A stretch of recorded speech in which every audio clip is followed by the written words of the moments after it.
Baik, sebelum kita mulai, saya punya kawan nih dari alumni hukum, bisa bisa dibilang kawan main saya sih, kawan badminton.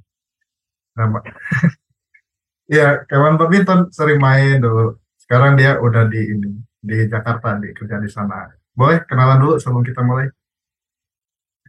Ya, terima kasih Mas Reja. Perkenalkan, nama saya Pramudia Tama, biasa dipanggil Pram. Saya merupakan lulusan dari Fakultas Hukum pada tahun 2021, ya kurang lebih masuknya 2017 ya. Dan Ya, saat ini saya bekerja sebagai senior associate di salah satu kantor hukum di Jakarta Selatan. Dan terima kasih atas undangannya Mas Reja, iya. bisa sharing dan berbagi pada hari ini sama teman-teman yang lain. Oke. Kak Yuda ya. Ya, boleh, silakan. Saya mau nanya sih Kak, kan pas SMA itu kan banyak sih jurusan-jurusan gitu. Kenapa sih Kak Yuda malah milih jurusan hukum gitu daripada jurusan yang lain gitu? Kenapa Kak? Ya, kalau itu sih saya kembali kepada diri saya sendiri ya. Saya lebih suka mengikuti isu-isu hukum, terus juga perkembangan terkini di masyarakat, dan juga jadi saya merasakan ini adalah passion saya gitu. Jadi saya bisa berkembang di sini dan akhirnya saya memilih dalam bidang hukum ini gitu, Mas. Apa harus debat juga? Pas SMA sering debat gitu. Ya, itu salah satu soft skill lah ya, tapi nggak So, wajib. gak wajib ya. Jadi kalau Nggak masuk wajib. jadi kalau masuk ilmu hukum itu apa sih kriterianya tuh yang harus disiapkan gitu untuk anak SMA gitu. Kan sekarang ini bentar lagi Eh, SMBT nih gitu. oke. Buat adik-adik SMA ini kalau misalkan kita bicara mau masuk ke dalam fakultas hukum ya, itu yang pasti harus dipelajari adalah dan juga dikonsistensikan ya itu eh, baca buku sih itu yang paling penting aja. Contoh kan hukum ini kita progresif ya dan gak stagnan gitu. Jadi kita Ya, eh, butuh nih yang namanya selalu memperdalam ilmu, selalu mempertajam pola pikir, mengasah logika kita gitu loh. Jadi ya kita harus selalu mengikuti perkembangan hukum tadi gitu loh. Jadi kita sangat sangat apa ya, sangat berkembang lah gitu pemikiran hukumnya gitu. apa Harus selalu baca buku. harus baca buku ya? Apa Benar. belajar belajar PPKN juga nggak sih Kak? Ya irisannya sih ada ya, karena kan terkait dengan konstitusi dan juga apa ya, kewarganegaraan itu kan ada terkait dengan regulasi undang-undang ya. Pasti ada IPS, PPKN itu Hmm. mirip-mirip. Jadi intinya kan kalau saya dari Kak Yuda ini kan intinya kan kita harus banyak-banyak baca kan. Apalagi Benar, apalagi ngelihat isu-isu terkini karena hukum itu saya sepakat juga bahwa berkembang loh hukum itu kita semakin benar. semakin apa ya tahun itu semakin nambah hukum itu semakin ada aja gitu kan yang baru yang segala hal gitu.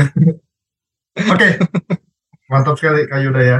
Kak Yuda sekarang kerja di mana Kak Yuda tadi? Maaf, maaf dipanggil orang lain. Sekarang posisi di kantor hukum, Mas Reza. Oke, di sebagai apa Kak? Aku agak Eh, untuk sekarang posisi sebagai senior associate. oke. Saya mau nanya nih Kak, eh, dari mana dulu kita mulai ya?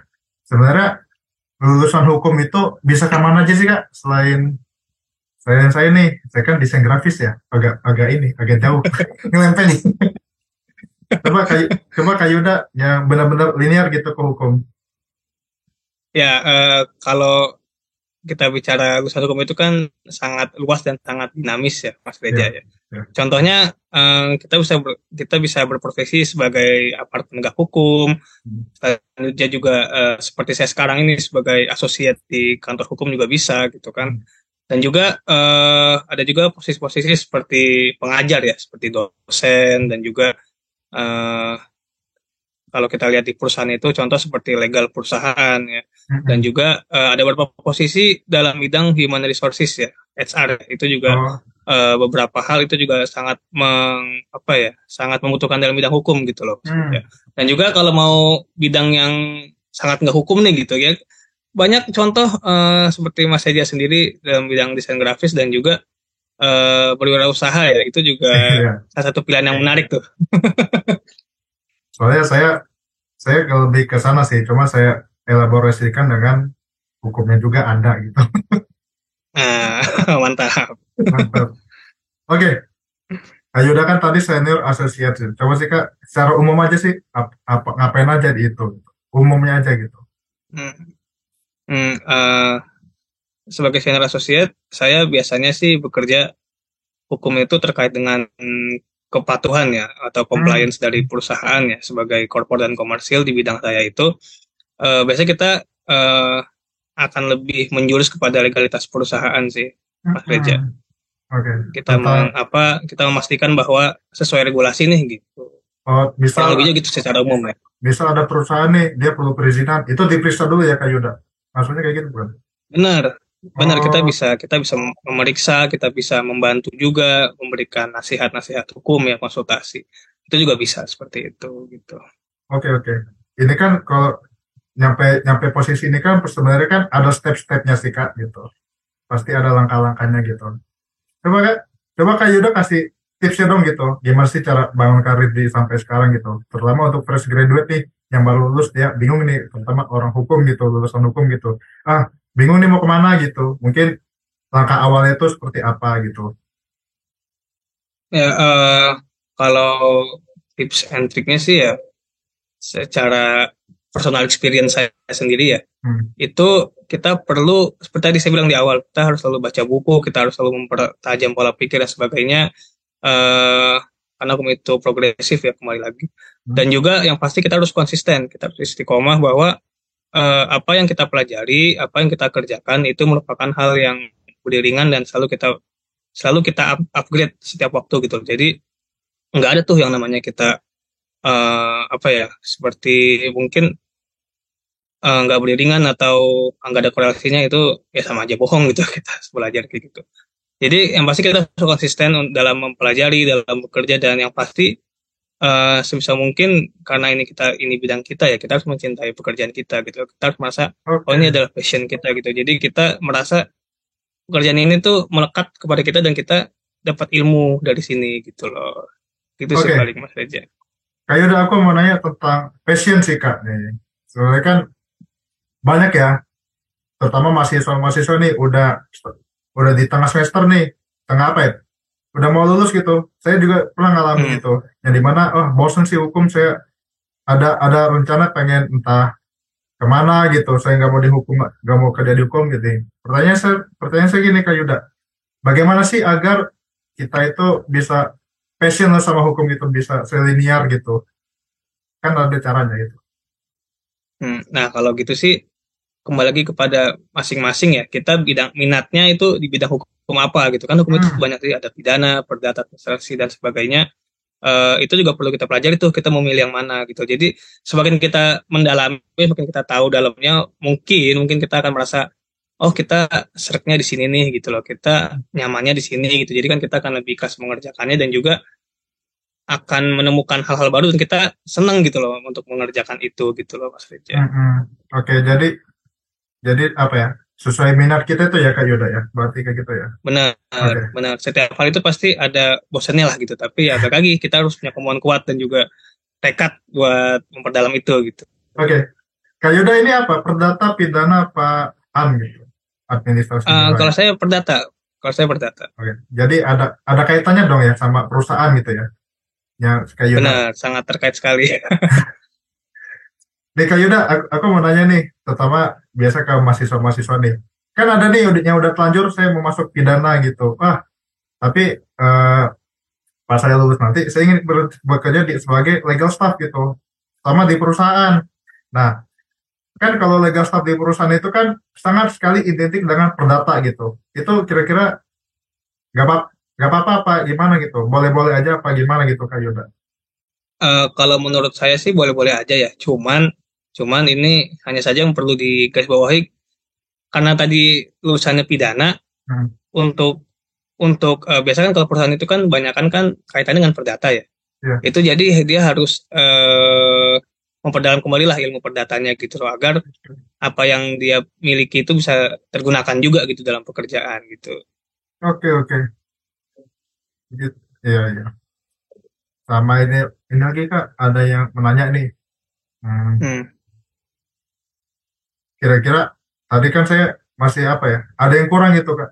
Persiapannya itu Kak, kayak kayak buat Jobstreet, buat LinkedIn gitu. Hmm, Apa ikut pelatihan gitu. Sebagai step awal gitu loh Kak.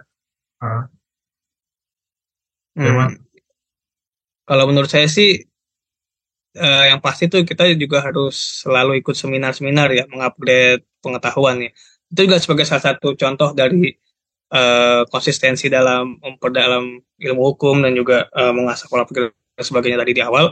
Itu salah satu contoh, salah satu cara aktual gitu yang bisa dilakukan gitu, ikut seminar, webinar dan sebagainya. Dan kalau terkait dengan Jobstreet atau LinkedIn atau platform pencari kerja lainnya, itu tentu kita bisa apa ya, kita bisa memasukkan apa yang kita miliki, apa pengalaman kita, dan itu bagian dari marketing kita sebetulnya dalam Oke, dalam apa ya, menjual apa yang kita ketahui gitu loh, apa yang kita miliki, apa kemampuan kita dan kompetensi kita gitu loh, Mas Reja. oke. Kak Yuda mau nanya lagi dong. Eh, berat, berarti kan sebelum kita lulus nih, berarti kan kita belum ada pengalaman apa-apa ya, ya Kak ya. Kira-kira Hmm. organisasi dalam kampus itu berpengaruh nggak sih Kak ke ini, ke kita lulus lulus nanti itu? Kalau pengalaman pribadi saya sih lumayan berpengaruh ya, karena kan Hmm. saya sendiri di CV juga dimasukin gitu loh. Jadi Oh iya.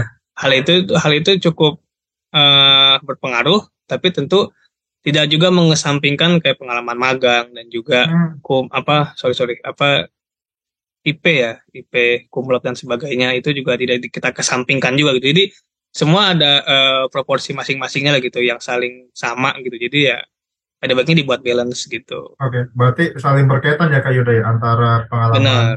magang gitu, organisasi, IP dan sebagainya itu ya. Iya, benar Oke, benar benar. Itu saling berkaitan. oke. Kak Yuda aku mau nanya tentang IP ya, boleh nggak Kak? Kan Boleh, boleh. kan ada sih mahasiswa IP-nya kecil gitu. Katanya katanya IP-nya kecil itu ini apa susah nyari kerja itu benar gak sih Kak? Kira-kira gitu. Nah, kalau itu sih kalau menurut saya enggak juga ya. Karena balik lagi apa yang kita tuliskan dalam CV itu tidak selamanya itu merepresentasikan diri kita gitu. Karena kan orang IP itu kan apa ya? eh Bisa banyak penyebabnya gitu loh. Kita nggak usah melihat oh ini orang IP-nya kecil dari satu sisi sudut pandang aja gitu loh. Tapi mungkin dia IP-nya kecil tapi organisasinya bagus. Mungkin ada pengalaman magang yang sangat bagus dan kompeten gitu. Itu juga jadi pertimbangan juga gitu. Jadi nggak harus IP tinggi tapi apa yang lainnya nggak ada juga itu juga kurang bagus juga gitu. Mas. Jadi harus kembali lagi harus balance gitu loh. Harus Oke, kita oke. harus punya strong point masing-masing lah gitu. Mm-mm. Nice. Kak Yuda, kalau seandainya mau kerja itu harus ikut tes ini nggak sih? Kalau orang hukumnya tahu ya istilahnya namanya PKPA sama UPA gitu. Itu harus ikut nggak Oh, tes kayak gitu? kalau PKP itu kan pendidikan khusus profesi advokat ya. Iya. Kalau UPA tuh ujian profesi advokat ya. Nah Hmm. itu jika kita mau bekerja dalam bidang konsultan hukum atau pengacara ya itu wajib ada, itu wajib Hmm. ada sebagai salah satu prasyarat untuk bisa diangkat ya. Ya. Sementara kalau ingin dalam bidang hukum yang lain seperti contoh lah mungkin legal ya itu mungkin bisa jadi penunjang gitu. Tapi tidak wajib juga sih sebetulnya gitu loh. Jadi ya tergantung kembali lagi apa tujuannya gitu. Dari awal kan udah ketahuan tuh apa pendidikan khusus profesi advokat gitu. Berarti kan emang Iya. mungkin ingin jadi advokat gitu. Kalau emang di perusahaan mungkin ada lagi pendidikannya seperti itu Oh, gitu loh. Jadi tergantung kepada peruntukannya gitu loh. berarti ini apa ya? Bisa dibilang nggak wajib juga ya harus ikut PKPA. Saya lulus ini ya. Kalau mau kerja ini harus ikut PKPA gitu. Ya itu tergantung lagi kita goalsnya apa gitu, maunya kemana arahnya. Oke, oke. Kak Yuda, saya mau nanya tentang apa ya? Banyak sih saya pertanyaan. Pertama sama saya kan udah ngelis pertanyaan nih buat siswa-siswa untuk kelas 12 gitu. Ada salah satu penanya nih yang kelas 12 yang mau SNBT. Dia mau masuk jurusan hukum. Pertanyaan gini, Kak, katanya jurusan hukum itu memang harus hafal pasal-pasal gitu ya kayak kayak pasal pidana dan sebagainya gitu. Itu benar nggak sih Kak? Itu ada yang nanya seperti itu. Coba Kak Yuda bisa dijawab pas Nah kuliah gitu. itu menarik tuh, itu stigma. Ya. Ya, sebenarnya kalau kita bicara kita ngapal pasal semua ya secara general itu nggak mungkin. Ya. Karena tidak semua kita gunakan, tidak semua berkorelasi dengan kehidupan sehari-hari juga gitu, dengan kasus kita juga. Mungkin kita akan menghafal pasal-pasal yang secara umum aja ya. Contoh mungkin misalkan syarat sah perjanjian itu ada di pasal 1320 KUH Perdata, itu juga pasti selalu sebagai orang perdata itu menjadi pegangan wajib ya. 1313 dan sebagainya. Jadi nggak harus juga ngafal pasal, tapi ingat, ingat ya, ingat ya. Seenggaknya kalau kita ditanya, kita tahu lah ini posisinya ada di mana, ini merupakan pasal apa dan sebagainya. Jadi ya tidak sebegitu banget kok Oke, kesimpulannya gitu. jadi nggak harus menghafal kan, tapi memahaminya tuh jauh lebih penting nggak? Saya nggak, Benar-benar ya, itu yang tadi jadi poinnya, itu yang harus kita memahami itu dia. ya saya poinnya gitu. Jadi kalau seandainya kita memahami kan otomatis hafal gitu yang ada di gitu. Benar, benar. Dan kalau paham itu kan lebih lama nanti memorinya, Iya benar. ingatnya gitu. Berarti mitos ya teman-teman, kalau ada yang bilang wah jurusan hukum itu harus hafalan, itu mitos. Oke, ada lagi yang nanya, Kak Yuda. Ini pertanyaan tentang apa ya? Menarik nih, agak jurang sebenarnya. Kak, apa sih Kak pasal karet itu? Orang bilang pasal-pasal karet gitu. Apa ya? Oh, pasal karet ya. Pasal karet itu pasal yang secara rumusan itu bisa kena ke semua gitu. Hmm. Jadi itu banyak juga diperdebatkan oleh rekan-rekan mahasiswa maupun praktisi ya, yang mana pasal karet itu karena terlalu umum sehingga dia tuh bisa apa ya, setiap ada kasus tuh bisa dihubungkan dengan pasal itu gitu loh. Jadi Oke. itu kan nggak bagus juga ya untuk Hmm. kepastian hukum ya. Harus ada yang konkret dan juga yang jelas gitu. Nah itu makanya banyak juga jadi apa, jadi bahan dan juga diskusi perdebatan juga di kalangan praktisi-praktisi dan juga mahasiswa gitu loh. Oke. Itu arti pasal karet ya, kayak gitu. Jadi bisa Benar. dibilang multi tafsir nggak sih? Artinya banyak gitu. Ya, kurang lebih multitafsir, kurang lebih Hmm. multitafsir. Oke, ada yang nanya lagi Kak Yuda. Ini nanya tentang, oh ini, kira-kira kalau dihukum itu harus sering diskusi nggak sih Kak sama cutting sama sama dosen gitu? Hmm. Nah, kalau itu sih nggak usah dihukum aja ya. Secara umum kita juga perlu diskusi sama orang lain ya. Kita perlu menambah insight, perlu menambah pengetahuan dengan apa, orang yang lebih di atas kita gitu loh. Seperti kakak dengan senior ya. Ya dengan dosen juga itu perlu untuk dilakukan. Itu perlu untuk dilakukan karena kan kita pada dasarnya kita belajar kepada mereka gitu loh. Cuman ya pas suatu kewajiban juga gitu loh. Hanya ya jika kita ingin menambah pengetahuan itu pasti akan kita lakukan gitu. Berarti kalau kira-kira nih, berarti diskusi itu terutama di hukum nih ya, kan hukum itu kan kalau kata Kak Yuda itu selalu berkembang gitu. Apalagi ada aturan-aturan yang baru itu harus didiskusikan kan itu apa gimana gitu. Ya, bagusnya sih biasa kan itu jadi bahan diskusi praktisi ya untuk Hmm. menemukan apa sih penyakitnya, apa sih masalahnya gitu. Jadi kan kita menambah pola pikir baru nih, menambah insight baru nih bahwa oh ternyata undang-undang ini mensyaratkan seperti ini, oh ternyata pasal ini artinya begini loh gitu, penjelasannya begini loh gitu loh. Jadi kita punya pandangan baru gitu. Oke, Kak, ada yang mau nanya lagi gini Kak. Saya kan nggak mau masuk jurusan hukum, cuman cuman saya ini tertarik gitu tentang apa ya, tentang undang-undangnya, tentang pasal-pasalnya itu bisa. Ini agak kocak pertanyaannya. Dia nggak mau masuk jurusan hukum, cuman dia tertarik gitu karena bisa debat gitu, bisa Hmm. diskusi segala macam gitu anak SMA ini. Gimana jawabnya? Itu gimana Kak? Biar biar di ini dulu, biar apa ya? Bisa dibilang, biar dia tertarik gitu masuk hukum gitu. Maaf ya Kak Yuda, ini agak muter-muternya nanya. Oke, oke. Itu udah tertarik tuh, apa udah sama undang-undang, sama pasal, sama debat itu udah tertarik tuh, tinggal ditambah lagi tuh ketertarikannya tuh. Oh iya, agak aneh ya Pak.